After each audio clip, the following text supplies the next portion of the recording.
रोजगार के लिए तो मोदी जी ने बोला था 2 करोड़ की गारंटी दी थी, एक भी नहीं मिला अभी तक। और हम बात करते हैं लोकल मुद्दे की कि अपने को देश से क्या है, अपने को तो अपना काम चाहिए। जो अपने साथ खड़ा है हम तो उसको वोट देंगे। और सीकर की सबसे बड़ी समस्या ये है कि आप नौलगढ़ रोड पे जाते हो पानी भरा रहता है। इधर बजाज रोड पे पिछली 2-3 साल पहले एक बच्चा मरा था, नौलगढ़ रोड पे पिछली बार एक लड़का मर गया था। और यहाँ पे कुछ काम नहीं हो रहा है। और जो हमारे सांसद हैं, जो बाबा जी हैं, वो किसी काम के नहीं है ना। तो हमारे गांव, मेरा गांव पड़ता है सालासर के पास में, लक्ष्मणगढ़ तहसील में। और अब की बार वहां तो बाबा जी गए ही नहीं है। और अब की बार हम तो देखो अमरा के साथ है, हम तो प्योर कॉमरेड हैं और कॉमरेडों को ही वोट देते हैं। तो लाल लाल लहराएगा और अमरा दिल्ली जाएगा। बाबा जी तो 10 साल रह गए ना, 10 साल में कोई विकास नहीं हुआ। बाबा जी को बगीची पकड़ लेनी चाहिए। बाबा जी का कोई मतलब नहीं है, ये हिंदू धर्म को बढ़ावा दे रहे हैं। आप ये सोचिए कि ये बोल रहे हैं हम हिंदू देश बनाएंगे, तो ये देश कौन सा है, मुस्लिम देश है क्या ये पहले से? फिर तो वही जो पंजाब वाले खालिस्तान की मांग करते हैं वही राय उनकी भी सही है। लेकिन ये हिंदू देश बना रहे हैं, राम मंदिर बनाया, राम मंदिर से अपने को क्या फायदा है? जहां इस देश में जहां शिक्षा, कॉलेज और मेडिकल की जरूरत है, वहां पे ये लोग धर्म को बढ़ावा दे रहे हैं। अभी एक ऑस्ट्रेलियन खिलाड़ी था, एंड्रू टाई था, 17 करोड़ में बिका था। वह आईपीएल बीच में छोड़ के एक मैच नहीं खेला, वह इस देश पे थूक के गया। बोला जिस देश को शिक्षा की जरूरत है, चिकित्सा की जरूरत है, उस देश में मैं नहीं खेलता। इससे शर्म की क्या बात हो सकती है? ये बोलते हैं विदेशों में ये किया वह किया, कुछ नहीं किया। आप विदेश नीति में देखते हैं, कुछ नहीं किया। हम तुलना किसे करते हैं? हम पाकिस्तान से तुलना करते हैं। अरे पाकिस्तान से काहे की तुलना करें? पाकिस्तान से पहले से ही मरा हुआ है। पहले अपनी जीडीपी ज्यादा थी और अब जीडीपी 2013 के बाद में कोई बेरोजगारी के आंकड़े जारी नहीं हुए हैं। जीडीपी दर प्रति दर कम होती जा रही है। इनके लोग घोटाले पे घोटाले कर रहे हैं। जो लोग पहले से घोटाले कर रखे हैं, कांग्रेस के बड़े नेता हैं, उन पे ईडी या सीबीआई की दबाव डाल के उनको बीजेपी ज्वाइन करवा रहे हैं। और अब की बार देखिए, हम तो यही चाहते हैं कि अमरा आएगा और बहुत भयंकर वोटों से जीतेगा। तो केवल सीकर में ये बदलाव की बात हो रही है, राजस्थान में? राजस्थान में देखो, अब की बार, पिछली बार 25 सीटें आई थी बीजेपी की, 25 में से 25। वो आंकड़ा बदलने वाला है। सीकर, चूरू, नागौर तीनों सीटें जाएगी कांग्रेस और जो गठबंधन है उससे कंफर्म जाएगी।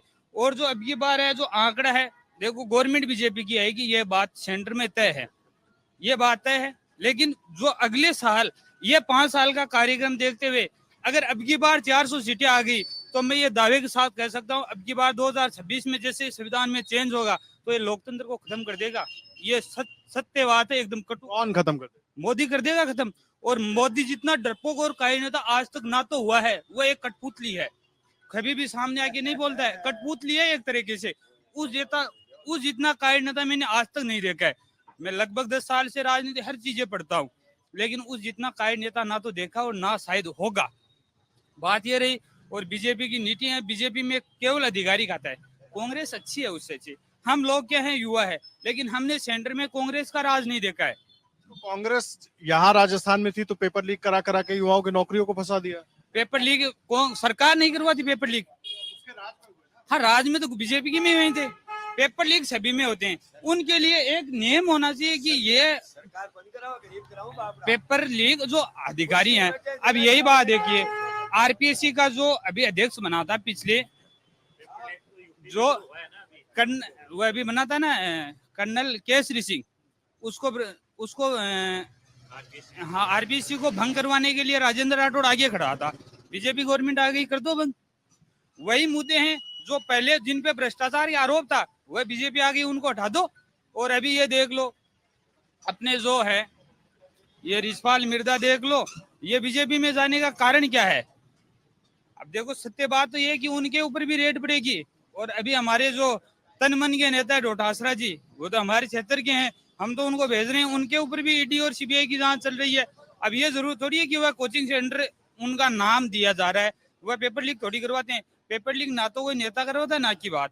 पेपर लीक तो आगे से जो अधिकारी आरपीएससी के जो एग्जाम कंडक्ट करवाती है, उनके अधिकारी करवाते हैं। और गवर्नमेंट में सभी में होते हैं। यूपी में हो रहा है, अभी मैं गया था यूपीएसआई के देने के लिए, उस दिन यूपी में जो वहां पे टीचर्स की एग्जाम होती है उसी दिन रद्द हुई थी।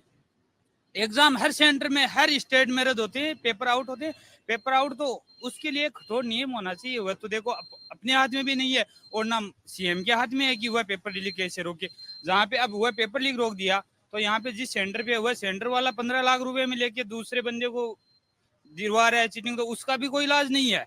इसलिए उसके लिए तो एक नियम होना चाहिए। प्रमुख सेंटर होने चाहिए कि इन सेंटर पर ही मान्यता है, उन पे एग्जाम होनी चाहिए।